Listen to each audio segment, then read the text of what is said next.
وآل سيدنا محمد في الأولين والآخرين. صل وسلم على سيدنا محمد وآل سيدنا محمد في النبيين والمرسلين. وصل وسلم على سيدنا محمد وآل سيدنا محمد في الملأ الأعلى إلى يوم الدين. صل وسلم على سيدنا محمد وآل سيدنا محمد في كل وقت وحين. صل وسلم على سيدنا محمد وآل سيدنا محمد حتى ترث الأرض ومن عليها وأنت خير الوارثين. اللهم اجعل وأوصل وأهد وبلغ وتقبل ما ثوابك وتقبل ما قرأنا من القرآن العظيم وما هللنا وسبحان الله بحمده وما قلنا من يا الله يا الله. صل على النبي محمد وآله صلى الله عليه وسلم في هذا المجلس الميمون المبارك هدية واصلة ورحمة نازلة وبركة شاملة وصدقة متقبلة فيها نقدمها إلى حضرة سيدنا وشفيعنا وتعلمنا محمد بن عبد الله وآله وذريته وإلى روح سيدتنا خديجة الكبرى سيدتنا فاطمة الزهراء وإلى أرواح آبائه وإخوانه من الأنبياء والمرسلين خصوصا إلى أبويه سيدنا عبد الله وسيدنا آمنة الزكريا وإلى عمامه سيدنا حمزة والعباس وأبي طالب وإلى أرواح الإمام علي بن أبي طالب أمير المؤمنين وسيد الوصيين والإمام الحسن المجتبى والإمام الحسين الشهيد بكربلاء والإمام علي زين العابدين السجاد والإمام محمد الباقر والإمام جعفر الصادق موسى الكاظم والإمام علي الرضا والإمام محمد تكي الجواد والإمام علي الهادي المكي والإمام حسن الزكي العسكري وإلى من حضرة من كانت أرواحنا له الفداء الإمام المنتظر المهدي صاحب الزمان وجئنا بهم أئمة وسادة وقادة بهم نتولى ومن أعدائهم نتبرأ. نسأل الله أن ينفعنا ببركاتهم ورفعاتهم وعلومهم وأسرارهم في الدين والدنيا الآخرة ويجعلنا من حزبهم ويرزقنا محبتهم ويتوفنا على ملتهم ويسرنا بزمرتهم. ثم الأرواح على الحسن وعلى الحسين وعلى أرواح شهداء بدر شهداء وهم شهداء الطهر وإلى أرواح كل شهيد بمعركة من معارك الإسلام. ثم إلى أرواح جميع سادتنا العالمين في مشارق الأرض ومغاربها خصوصا إلى أرواح الإمام علي وولد بن حجر أحمد بن عيسى وسيدنا الفقيه مقدم محمد بن علي العالمين سيد روح الله موسى سيد نبي صلى سيد محمد رضوان موسى سيد محمد حسين الحسن إلى الأستاذ الحبيب حسين بن أبي بكر الحنفي أن الله يغفر لهم ويرحمهم ويعلي درجاتهم في الجنة ويرفعنا بأسرارهم وأنوارهم وعلومهم في الدارين وخصوصا إلى أرواح من كانت التهليل ومن استمعنا هنا بسببهم ومن كانت القراءة ها هنا لأجلهم أبا عبد الله الحسين الشهيد وإلى روح إخوانه من أبناء أمير المؤمنين عباس وعبد الله وعثمان وجعفر وأبو بكر ومحمد وعمر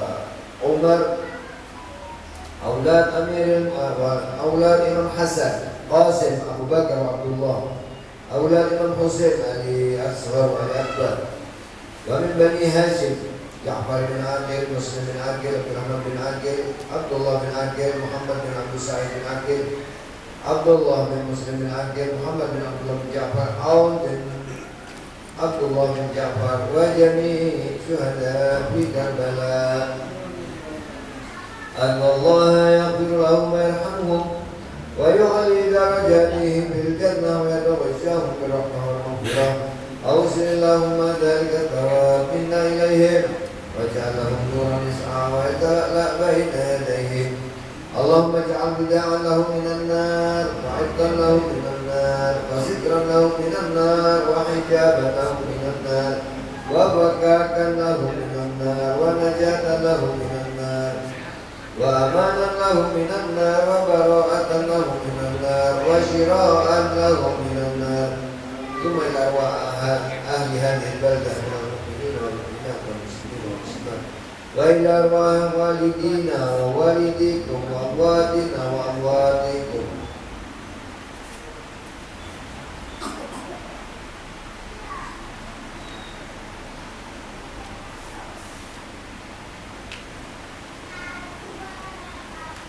وأموات المسلمين عامة. اللهم افعل بنا وبهم عاجلا وآجلا في الدين والدنيا والآخرة ما أنت له أهل، ولا تفعل بنا يا مولانا عاجلا وآجلا في الدين والدنيا والآخرة ما نحن له أهل، إنك غفور حليم جواد كريم رؤوف رحيم. ربنا آتنا في الدنيا حسنة وفي الآخرة حسنة وقنا عذاب النار. صلى الله على سيدنا محمد وعلى آله الطاهرين وأصحابه المنتجبين وسلم تسليما كثيرا. سبحان ربك رب العزة عما يصفون وسلام على المرسلين والحمد لله رب العالمين. الفاتحة قبلها صلوات. اللهم صل على محمد وآل محمد. اللهم صل على محمد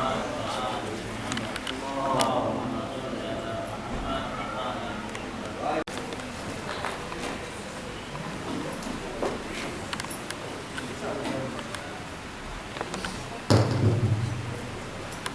على حب أبا عبد الله الحسين صلوات. اللهم صل على محمد وآل محمد. اللهم صل على محمد وآل محمد. اللهم صل على محمد وآل محمد. بسم الله الرحمن الرحيم. صلى الله عليك يا مولاي يا رسول الله. صلى الله عليك يا ابن رسول الله، يا عبرة المؤمنين، يا رحمة الله الواسعة، ويا باب نجاة الأمة غريب، يا مظلوم كربلاء، ما خاب سيدي من تمسك بكم، أمنا من لجأ إليكم. يا ليتنا يا ليتنا كنا معكم سيدي فنفوز فوزا عظيما. Bapak Ibu, aku lakukan jami'an. Assalamualaikum warahmatullahi wabarakatuh. Waalaikumsalam warahmatullahi wabarakatuh. Alhamdulillah kita bisa bertemu kembali untuk mengadakan acara-acara Aza Abi Abdullah Al-Husain. Ikhwani, dengan hari ini kita sudah melalui 9 malam Muharram. Dari awal Muharram sampai malam ini, malam ke-9. Karena ini merupakan pertemuan akhir saya secara pribadi di depan antum, maksudnya duduk di depan antum, maka saya ingin untuk menjadikan khulasah atau ringkasan apa-apa yang telah kita bahas dari malam pertama sampai malam ke-9. Dengan tujuan apa? Agar kita mengingat tidak hilang begitu saja. Nah, yang kita bahas di 5 hari pertama dan 3 hari selanjutnya kemarin, 5 hari pertama kita bahas tentang tema pahlawan-pahlawan Karbala dan sifat-sifatnya. Dan 3 hari kemarin kita membahas tentang ziarah Asyura, fadailnya dan adab-adabnya, dan sedikit dari kalimat-kalimat di ziarah Asyura. Hari ini saya akan meringkas pembahasan yang telah lalu untuk kita jadikan akhirul kalam. Pembahasan pertama kita pilih Al-Hur ibn Yazid Ar-Riyahi, sahabat Imam Husain yang syahid pertama kali di Karbala. Dan sifat beliau, apa sifat beliau? Yang pertama, hurriyah, kebebasan. Yang pertama kita harus pelajari di Al-Hur adalah kebebasan. Bagaimana Al-Hur membebaskan akalnya dari perbudakan jabatan, dari akalnya menjadi budak harta, budak jabatan, budak dunia, dilepaskan semua Al-Hur, sehingga ketika Al-Hur melepaskan semua, itu makna kalimat la ilaha, tidak ada Tuhan. Artinya dia tidak menuhankan dunia, tidak menuhankan jabatan, tidak menuhankan lain-lain yang berbentuk materi. La ilaha. Setelah dia mengosongkan semuanya, membebaskan akalnya, hatinya menunjukinya jalan benar. Illallah, kata hatinya, kecuali Allah. Lalu kemudian beliau berpaling dari pasukan Yazid menuju pasukan Imam Husain karena beliau membebaskan akalnya. Ini adalah hakikat kebebasan. Orang yang bebas, dia terbebas dari syahwat, terbebas dari dunia, terbebas akalnya atau pikirannya dari harta-harta yang sifatnya materi. Sehingga jika kita membebaskan, kita akan ditunjuki oleh hati kita kepada jalan kebenaran. Itulah yang dilakukan Al-Hur. Lalu kemudian setelah menuju Imam Husain, apa yang terjadi pada Al-Hur? Beliau bertaubat. Nah, kita bilang taubat itu apa? Taubat itu adalah revolusi jiwa. Kita sebagai ulat semuanya. Semua dari kita, saya khususnya ulat. Artinya kita ini adalah ulat-ulat yang suka main kotoran-kotoran. Seperti halnya Al-Hur. Dulunya Al-Hur juga bukan orang yang langsung menjadi top seperti Al-Hur. Dulunya juga beliau pernah melakukan kesalahan-kesalahan seperti halnya kita, manusia. Akan tapi kenapa bisa dikenal Al-Hur? Karena dia ulat yang memilih untuk tidak menjauh dari kelompoknya, menjauh dari tanah, mendekati pohon kemuliaan. Lalu dia menjadi kepompong, menutup diri dari segala kemaksiatan, menjadi kepompong, lalu dia keluar dengan bentuk yang lain, bentuk yang indah. Ini hakikat taubat, evolusi, revolusi. Artinya jika kita sadar kita memiliki banyak kesalahan, kita tutupi diri kita dari segala macam kesalahan, dari segala macam kemaksiatan. Kita tutupi diri kita dari semua itu namanya taubat. Lalu kita keluar akan menjadi sesuatu yang indah dilihat. Kita belajar dari Al-Hur dua itu, hurriyah, kebebasan, dan taubat. Lalu di pembahasan malam kedua kita membahas tentang Ansarul Husain atau penolong-penolong Imam Husain. Apa yang bisa kita pelajari dari Ansarul Husain? Ikhlas dan sabar. Kita bilang ikhlas itu apa? Ikhlas itu melakukan amal tanpa beban. Kita beramal tanpa gerundel, itu namanya ikhlas. Ikhlas itu kita bilang inti dari setiap amal perbuatan. Amal perbuatan semuanya kosong nilainya di sisi Allah jika tanpa ikhlas. Tapi jika kita berikan ikhlas, walaupun sekecil kita memindahkan batu dari tempatnya, itu akan bernilai di sisi Allah jika kita melakukannya dengan ikhlas. Dan orang yang ikhlas ini, sedikit pembahasan, amal kita di dunia ini kayak seperti halnya orang sekolah. Orang sekolah itu jika dia ingin lulus atau orang ingin bekerja ke tempat yang lebih baik, dia akan dituntut jika dia ingin memasuki sekolah-sekolah tertentu yang dia pilih, dia akan dituntut untuk nilainya di atas rata-rata. Tidak mati nilainya, artinya tidak lulus. Jika tidak lulus maka dia tidak naik, artinya tidak bisa masuk melanjutkan ke jenjang yang lebih tinggi, kan seperti itu. Manusia itu amalnya seperti itu. Artinya amalan kita semua ini, jika kita lakukan yang wajib-wajib saja tanpa bermaksiat, maka nilainya kita masih standar, pas-pasan nilainya. Yang penting lulus. Tapi jika kita nilainya di atas rata-rata dengan berbagai amal kita, maka itu kita akan mendapat berbagai macam kebaikan. Seperti halnya kita memilih sekolah. Orang memilih sekolah tertentu, tidak akan bisa dia mendapat sekolah tertentu jika nilainya pas-pasan. Akan kalah sama orang yang nilainya di atas rata-rata. Begitu juga amal kita.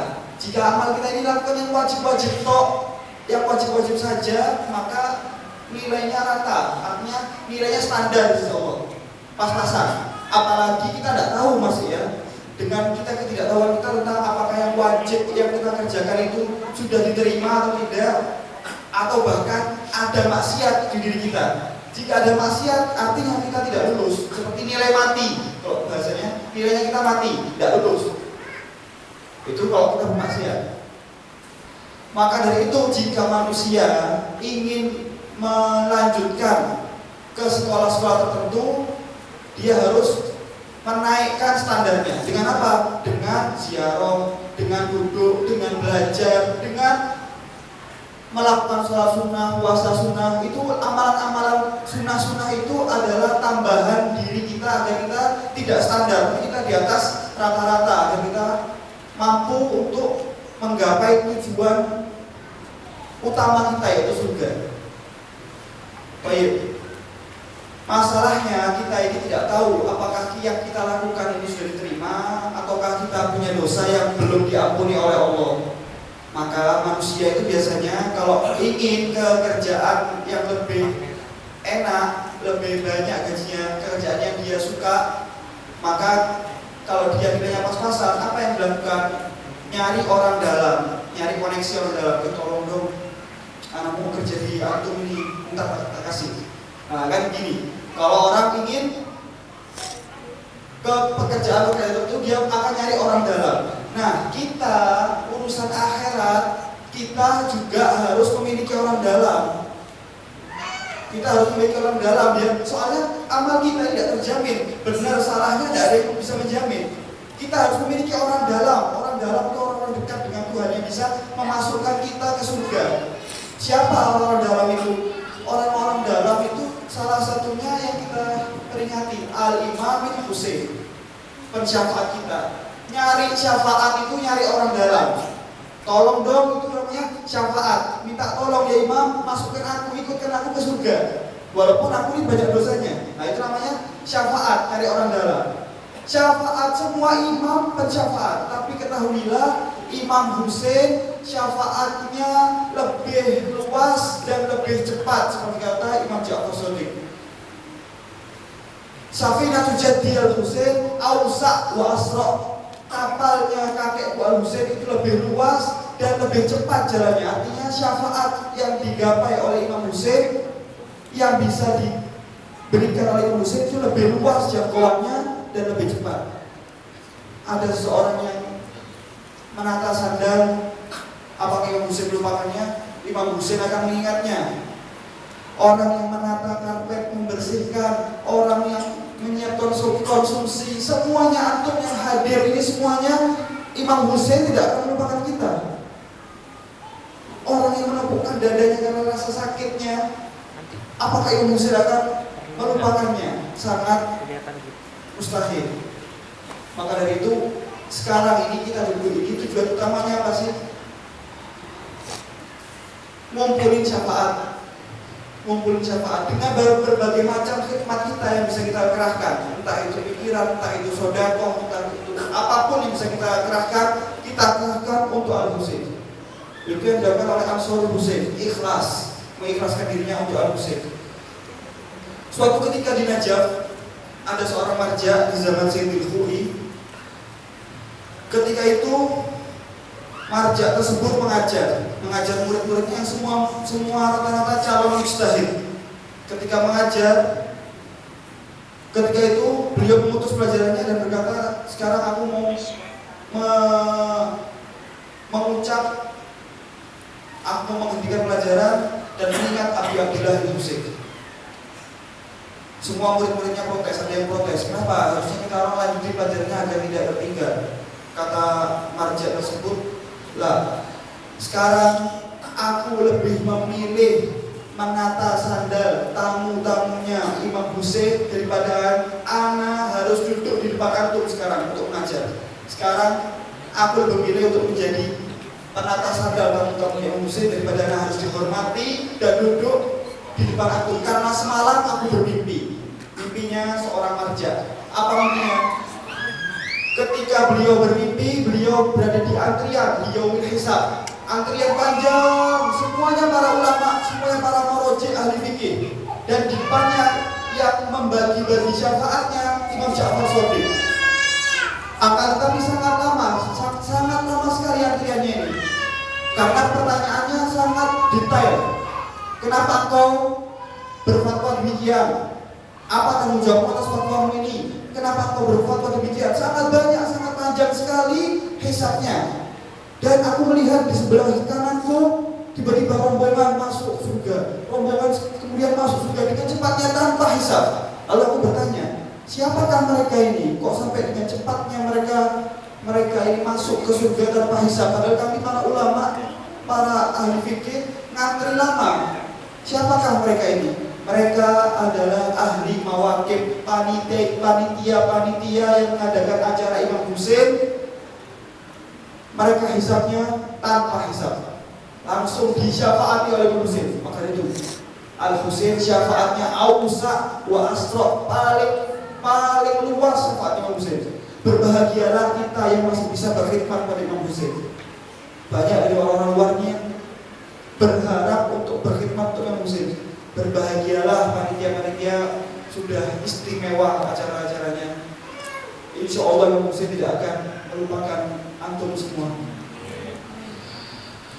Itu tentang, lalu kemudian itu ikhlas karena mereka sahabat-sahabat Al-Husain ikhlas pada Al-Husain. Salah seorang dari sahabatnya di malam Asyura menari-nari, padahal sebelumnya dia adalah orang pendiam. Ditanya oleh salah satu sahabat Imam Husain, wahai fulan, kenapa kau menari-nari sekarang malam ini? Padahal kau ini adalah orang yang pendiam, katanya. Dia menjawab, ya aku sekarang bergembira karena besok aku sudah menjemput syahadat. Karena besok aku sudah di surga. Aku bersama Imam Husain besok di surga. Kenapa aku tidak boleh bergembira malam hari ini? Maka hari ini adalah hari kegembiraan. Malam Asyura, malam kegembiraan untuk sahabat Imam Husain. Karena mereka terlepas bebannya, ikhlas. Ketika orang ikhlas, dia memiliki sahabat. Sahabat itu ketetapan hati yang kuat untuk membela imam. Itu 4 sifat. Lalu kemudian di malam ketiga kita membahas tentang Sayyidah Zainab dan wanita-wanita Karbala. Apa yang kita pelajari dari mereka, yaitu tentang keseimbangan. Bagaimana seorang yang harus seimbang. Syahwatnya harus seimbang, harus lurus. Jika berlebih buruk, jika kurang juga berburuk. Keberanian yang dilakukan Sayyidah Zainab karena apa? Emosinya lurus. Jika emosinya berlebih, dia akan menjadi pemarah, atau kurang dia akan menjadi pengecut. Tapi Sayyidah Zainab menunjukkan berani di tempatnya, berani berbicara pada Yazid. Kepekaan. Kenapa Sayyidah Zainab memiliki kepekaan, memiliki perhatian yang amat sangat? Karena perasaannya lurus. Jika lebih buruk akan menjadi baperan, jika kurang akan menjadi cuek. Maka Sayyidah Zainab seimbang, lurus. Lalu kemudian yang terakhir, akal beliau. Akal beliau juga lurus sehingga punya yang namanya keyakinan. Beliau akan berpikir, orang yang punya keyakinan akan berpikir, langkah atau perkataan yang mau saya katakan ini dipikir dulu, bukan langsung dikatakan, bukan langsung dilakukan. Maka itu Sayyidah Zainab ketika berkata pasti benar, dan ketika melangkah pasti langkahnya benar, karena meluruskan akalnya. Itu yang kita pelajari dari Sayyidah Zainab, 4 sifat. Lalu kemudian dari Sayyidah Ummul Banin di malam keempat, yang kita pelajari dari Sayyidah Ummul Banin ialah mahabbah dan mawaddah, kecintaan dan pengorbanan. Bagaimana seorang wanita mengorbankan seluruh putranya untuk Al-Husain, pengorbanan yang hakiki ini. Sehingga Sayyidah Ummul Banin berkata, ya Aba Abdullah ya Husain, seandainya aku punya 1000 abbas, 1000 aul, semuanya aku akan memberikan untukmu. Kata Sayyidah Ummul Banin, saya akan hanya punya 4. Sayyidah Ummul Banin, pengorbanan. Kemudian Muslim bin Aqil. Muslim bin Aqil itu adalah tentang kesetiaan. Bagaimana orang menjadi setia kepada imam zamannya walaupun beresiko untuk dirinya. Kita baca dari Muslim bin Aqil.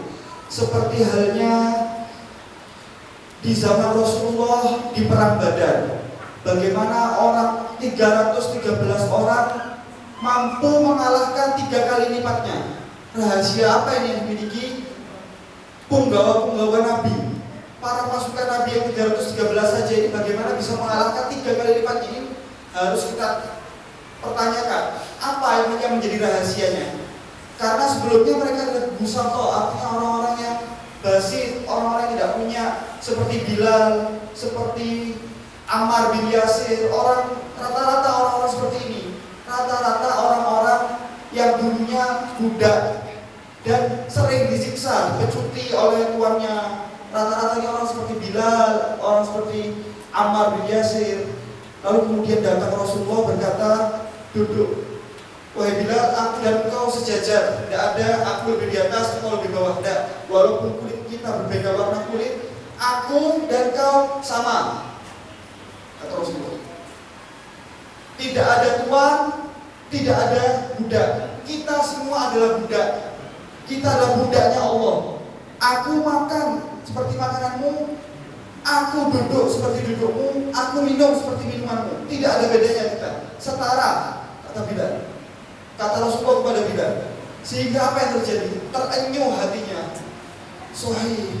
Terenyuh hatinya. Bagaimana seorang Nabi membawa saya kepada kemuliaan yang seperti ini, padahal sebelumnya saya dianggap bukan manusia.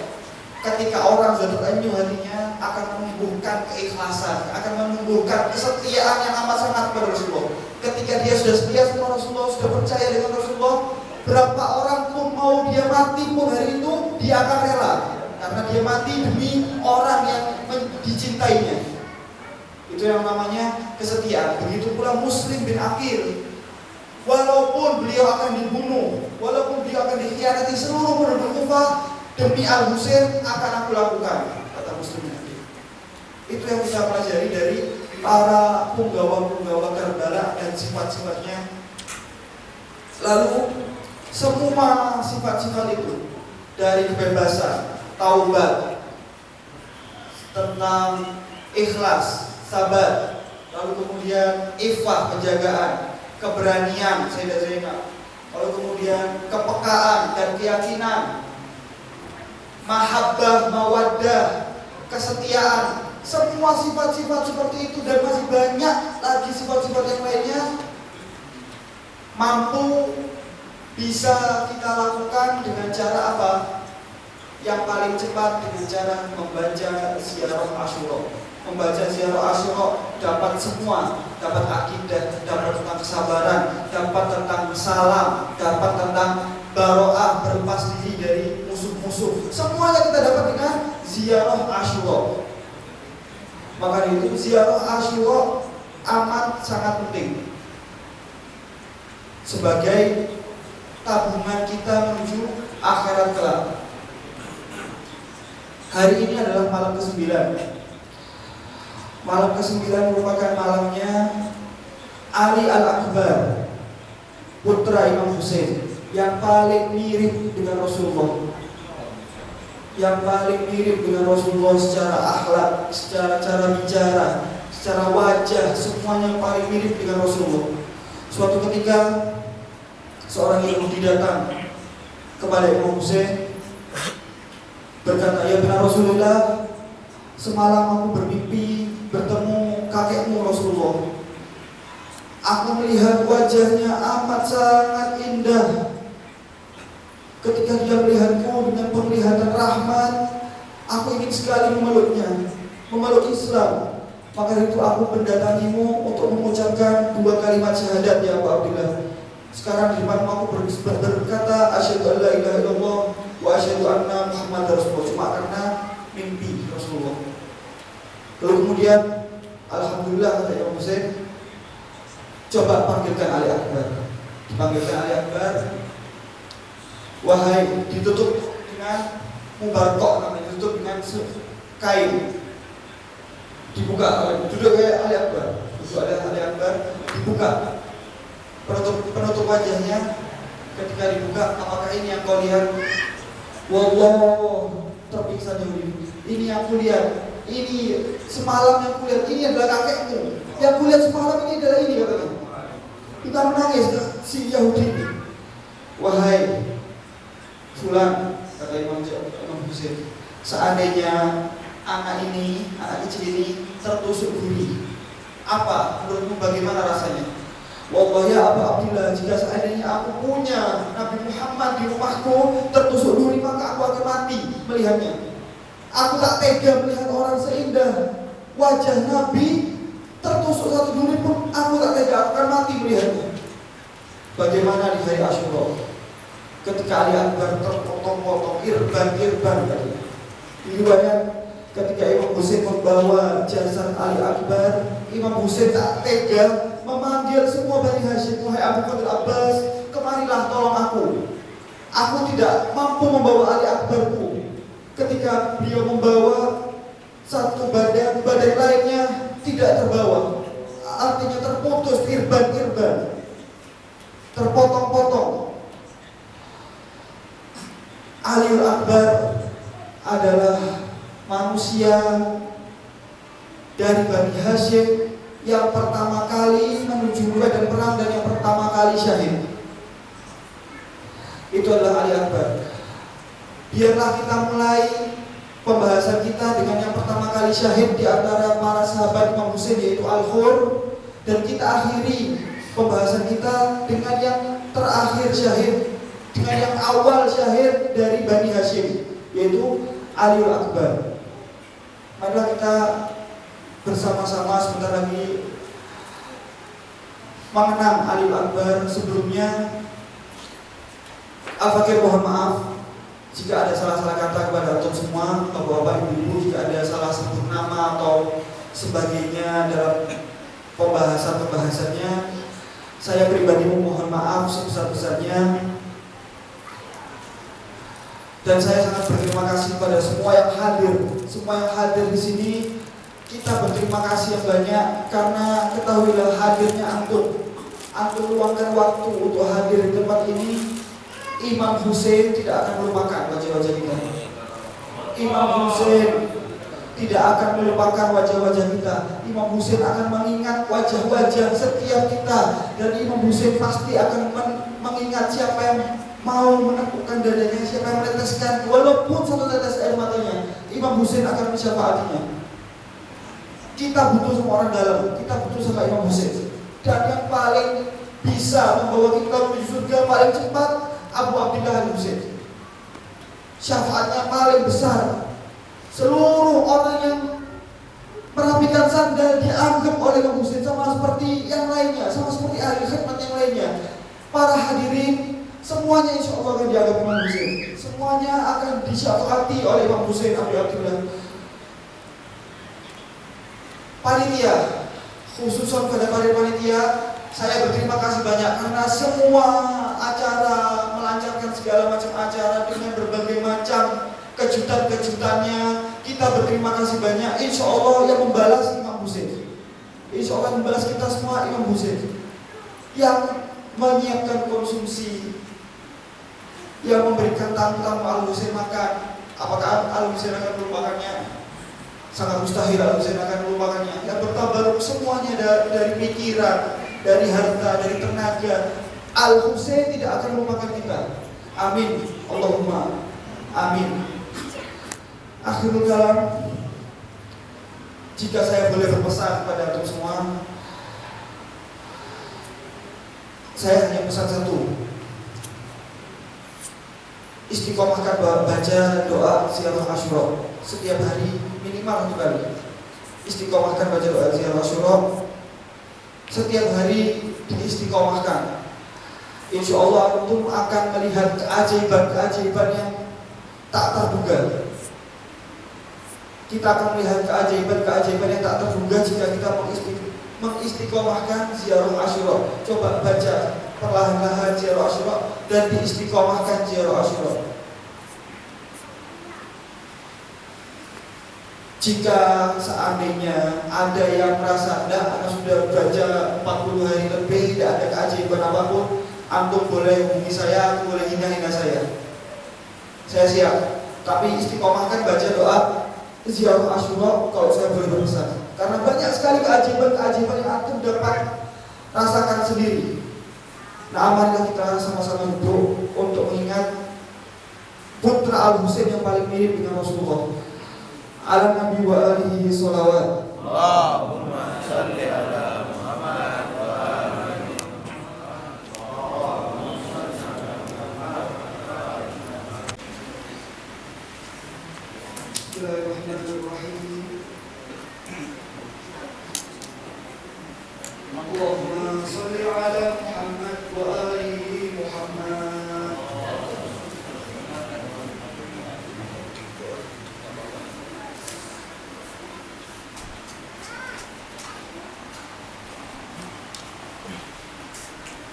Ayo ikhwah, bapak-bapak, ibu-ibu sekalian, malam hari ini kita duduk bersama untuk mengenang kesyahidan putra Al-Husain yang paling mirip dengan kakek Al-Husain, yang paling mirip dengan Rasulullah Al-Azhar sallallahu alaihi wasallam. Al-Husain berkata,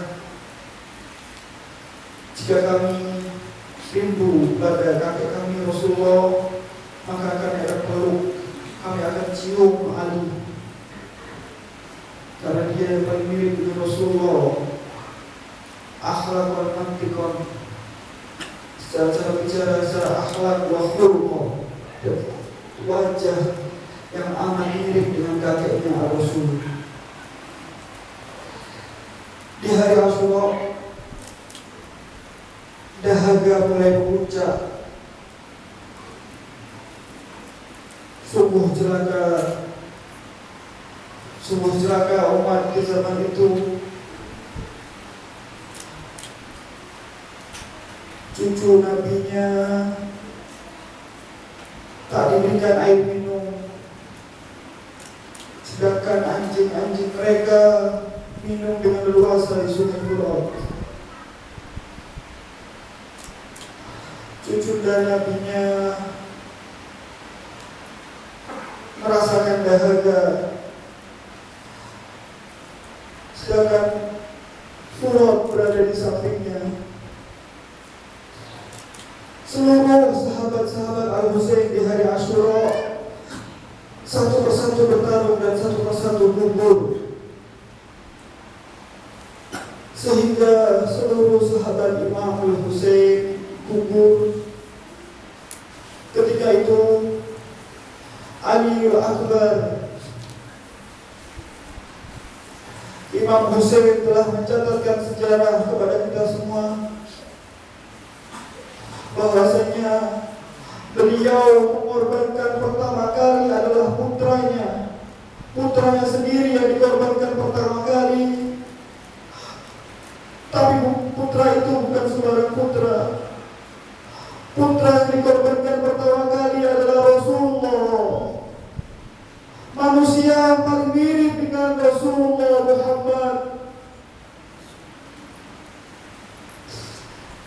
Bagaimana jika kita mempunyai wajah yang mirip, kita mempunyai putra yang memiliki wajah yang mirip dengan Nabi kita? Apakah kita tega mengorbankannya?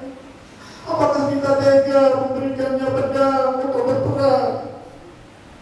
Nabi Muhammad berada di rumah kita, maka kita akan menjaganya. Tapi Al-Husain mencatatkan sejarah. Yang dikorbankan pertama kali adalah Aliul Akbar. Aliul Akbar ketika para sahabat Al-Husain semua gugur.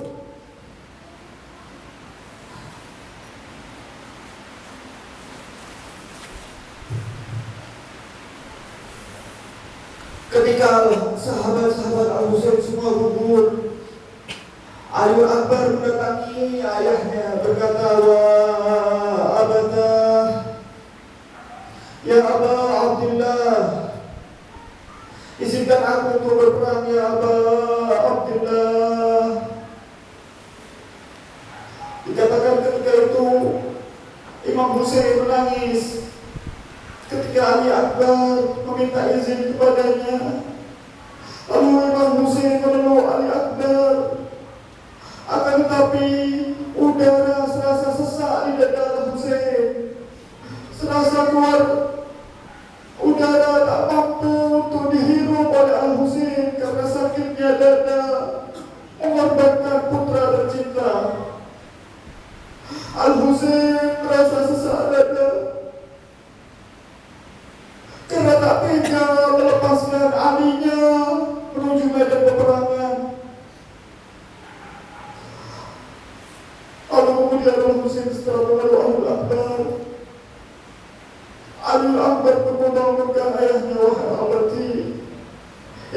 ayahku untuk ke medan perang.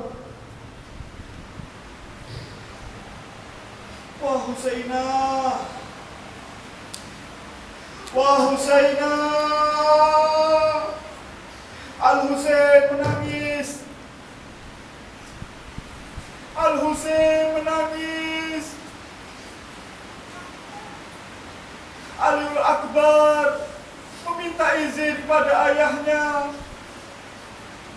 untuk berperang melawan para durjana. Lalu kemudian Aliul Akbar pun berperang memerangi mereka semua dengan gagah berani. Tanpa pandang bulu, Ali Akbar menghancurkan brigade musuh satu persatu. Al-Husain memiliki kesabaran yang amat sangat tinggi sebagai imam maksum.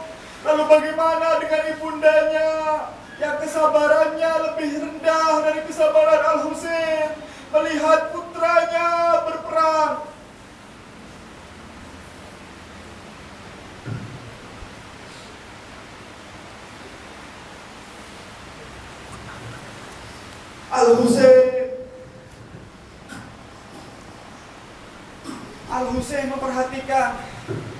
Al-Husain memperhatikan Aliul Akbar. Imam Al-Husain memperhatikan Aliul Akbar dengan seksama. Sayyidatuna Laila tak tega melihat ke arah medan peperangan, melihat putranya yang berperang. Apa yang dilakukan Sayyidah Laila? Beliau melihat kepada wajah Al-Husain. Beliau melihat kepada wajah Abu Abdullah Al-Husain. Ketika wajah Imam Al-Husain tak berubah, maka beliau tenang hati Sayyidah Laila bahwasanya putranya masih berperang dan tidak mengapa. Akan tetapi suatu ketika wajah Al-Husain berubah. Lalu Sayyidah Laila seorang ibunda menanyakan kepada Al-Husain, "Ya Abu Abdullah, apakah yang terjadi pada putraku Aliul Akbar?" Lalu Abu Abdullah berkata, "Wahai Laila, putra kita Aliul Akbar sedang menghadapi yang mana hatiku takut untuk melihatnya. Seorang yang berbadan besar yang dihadapi Aliul Akbar sekarang. Wahai Abu Abdullah, jika hatimu khawatir, bagaimana dengan aku, ya Abu Abdullah?" Imam Al-Husain berkata, "Wahai Laila, doa ibu sangat mustajab, berdoalah untuk alimu." Lalu kemudian Sayyidah Laila menuju kemahnya, berdoa dengan menangis sampai beliau terpingsan jatuh, mendoakan putranya Aliul Akbar agar selamat. Lalu kemudian dengan gagah berani sampai akhirnya Aliul Akbar dapat menebas kepala orang terlaknat tersebut, orang yang berbadan tinggi besar tersebut. Lalu Aliul Akbar membawakan kepalanya menuju kemah ayahnya sembari berkata, "Wahai ayahku, inilah hadiah untukmu. Kepala musuhmu telah kubawakan kepadamu. Akan tapi wahai ayah, aku minta satu hadiah darimu. Aku minta satu hal darimu, wahai ayah." Al-Husain bertanya, "Apa yang kau minta, wahai putraku Ali? Apa yang kau minta?" Imam Aliul Akbar menjawab, "Wahai ayah, Atsyar, haus, tidak adakah setetes air yang bisa aku minum sehingga aku menjadi bisa kembali ke medan perang dan berperang kepada mereka. Wahai Ali, mendekatlah, wahai Ali, mendekatlah kepada aku, wahai Ali. Kembalilah nak." Lalu Al-Husain mendekatkan bibir Ali kepada bibir Al-Husain, memerintah Aliul Akbar agar menghirup lidah Al-Husain. Aliul Akbar mengatakan, demi Allah, yang kurasakan lidah ayahku Al-Husain lebih keras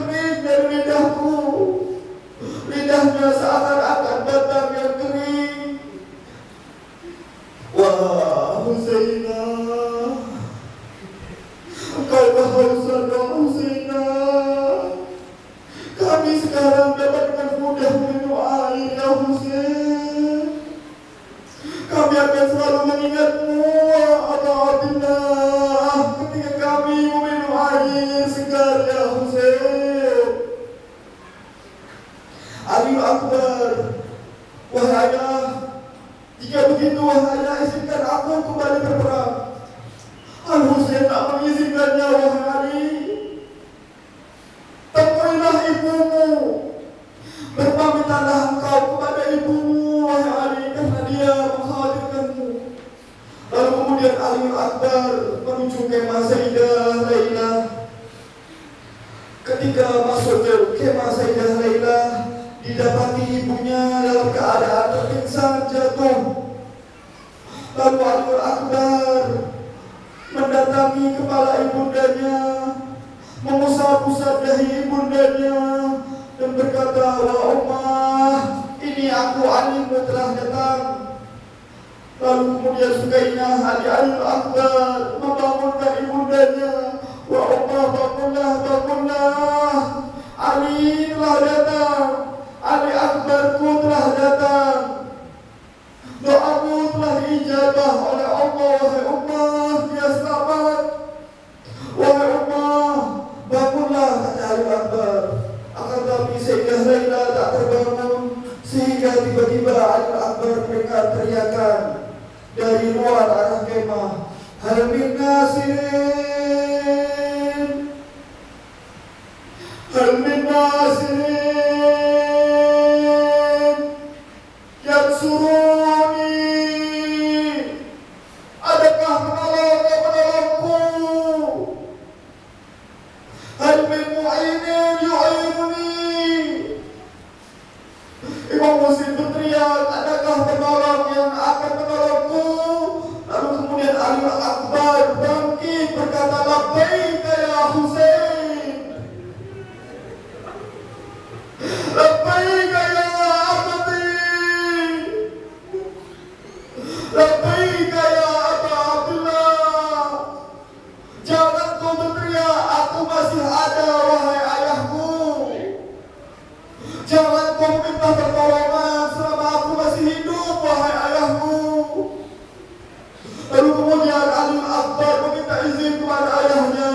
Suatu ketika Imam Husain diminta izin oleh Aliul Akbar, Aliul Akbar maju ke medan perang, akan tetapi Al-Husain terdiam di tempatnya dan menangis. Sayyidah Zainab mendekati Al-Husain dan bertanya, "Wahai Abu Abdullah, wahai Husain, mengapa engkau menangis? Aku melihat engkau berbicara dengan Aliul Akbar.